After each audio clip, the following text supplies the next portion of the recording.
ছিল মানে 2014 সালে আমি যখন মাস কমপ্লিট করি, তারপর আমি বিদেশ চলে যাই। সেখান থেকে এসে ছোট্ট একটা কালচার শুরু করি, অনলি 30,000 মাছ দিয়ে, যেটা সেমি ইন্টেন্সিভ।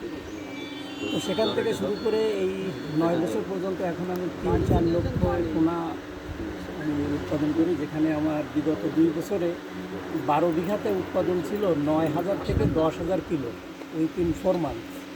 4 মাসে আমি 10,000 কিলো উৎপাদন করেছি 12 বিঘা জমি থেকে। তো এখানে আসলে মেইন হচ্ছে পোনা ব্যবস্থাপনা এবং ভালো ফিট।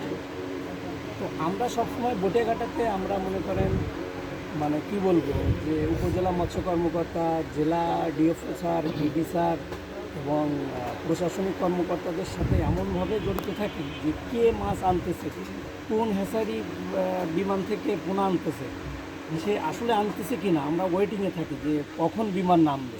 মানে এটা আমরা রিসার্চ করি এবং 100% আমি অটোমেটিক লাইফে দিই। যে এক্সাম্পল দেশ বাংলা, আমি বসে থাকি গেটে, যে প্রাণী সম্পদ মন্ত্রণালয় গাড়ি থেকে আসতেছে, তখন আমি চিৎকার করে বলি যে না, এটি এসপিএফ হবে বা তারা চেষ্টা করতেছে। আনফর্চুনেটলি কন্টামিনেশন হতে পারে, কিন্তু ট্রাই করতেছে গভর্নমেন্ট বা বিভিন্ন ইনস্টিটিউশন বা প্রতিষ্ঠান। এখন আমাদের একটাই উদ্দেশ্য, চিংড়ি শিল্পকে ডেভেলপ করতে হবে, যেটা আমরা বটিয়াঘাটাতে স্পেশালি এখনও টিকে আছি। আমাদের সার্কেলে 200 জন খামারি আছে।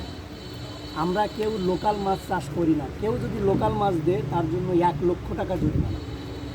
এটা আমাদের বিগ যারা গভর্নমেন্ট কর্মকর্তা আছে তাদের সঙ্গে আমাদের পারমিশন। সুতরাং আমরা এফসিএফ পোনা দিই, আমরা সফলতা অর্জন করি। আর আপনারা 300 টাকা 400 টাকার পোনা দেবেন। যে মর্টালিটি 1 দিন থেকে 20 দিনের ভিতরে, যেটা ইএমএস বলে, WHSG বলে, আপনারা দেখবেন 65-70 দিনের ভিতরে ফিনিশ।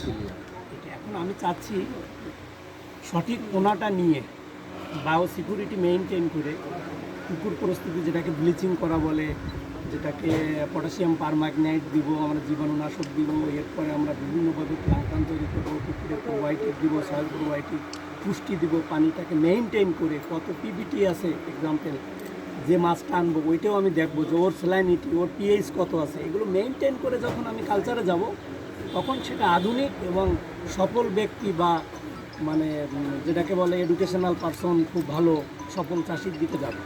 আর গতানুগতিক এটা অ্যাজ লাইক অ্যাজ কমান ব্যক্তি, এখানে ডাল ভাত খেয়ে বাঁচা যাবে, কিন্তু গাড়ি বাড়ি স্বপ্ন দেখা যাবে না। এখন আমি চাই আমাদের বাস্তবতার যেটা আছে, দাদা আছে, আমরা প্রযুক্তি চেঞ্জ করতে হবে। সাদা মাছ, ওই পুঁটি মাছ, ওই গ্লাস কাপ, ওই ভন্ডুলে মাছ চিংড়ি মাছের ভিতরে দেওয়া যাবে না। চিংড়ি মাছটা দেশের সারা জায়গায় চাহিদা, বিদেশে রপ্তানি হচ্ছে, তাহলে এটাতে ডিমান্ড হবে। তাহলে কেন আমরা সাদা মাছের দিকে যাবো?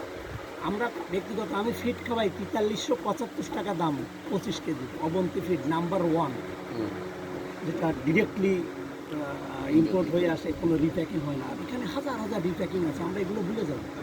আমরা যেটা ভালো আমরা সেই দিকে যাব। ওয়ালমেল যেটা বলে গেছেন, বাংলাদেশে আরও ভালো ভালো কোম্পানি আসতেছে, আমরা সেই দিকে যাব। চিন্তা করে যদি আমরা চিংড়ি শিল্পর দিকে যাই, তাহলে